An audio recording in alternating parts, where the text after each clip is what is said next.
is Little Bunny's Sleepless Night by Carol Roth and Valerie Gorbachev. Little Bunny's Sleepless Night.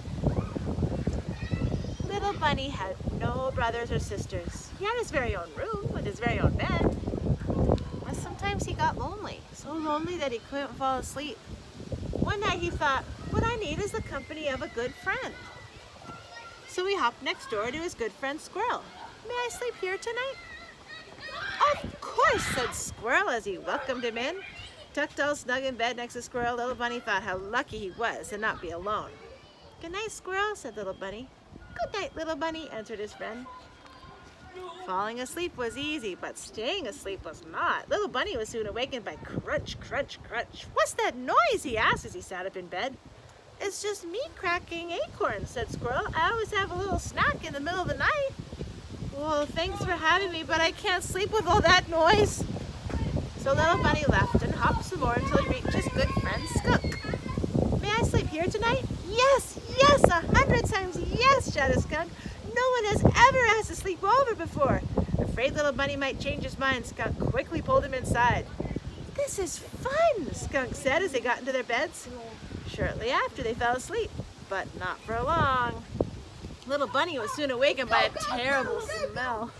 What smells? He asked as he jumped up. I'm afraid I do, said Skunk. I forgot someone was in my room. I got scared and I sprayed. Well, thanks for having me, but I can't sleep with this smell. So Little Bunny left and hopped some more until he reached his good friend Porcupine. May I sleep here tonight? Certainly, said Porcupine. You can take my bed and I'll sleep on the floor. Yippee! Shouted Little Bunny as he climbed into Porcupine's bed and bounced around with excitement. Ouch! He screamed. What do you have in here? It's just my quills, said Porcupine. I lose them every now and then. Well, thanks for having me, said Little Bunny, but I can't sleep with those prickles. So Little Bunny left and hopped some more until he reached his good friend Bear. May I sleep here tonight? Why, sure, make yourself at home, said Bear. By now Little Bunny was so tired he just curled up on the floor and went right to sleep.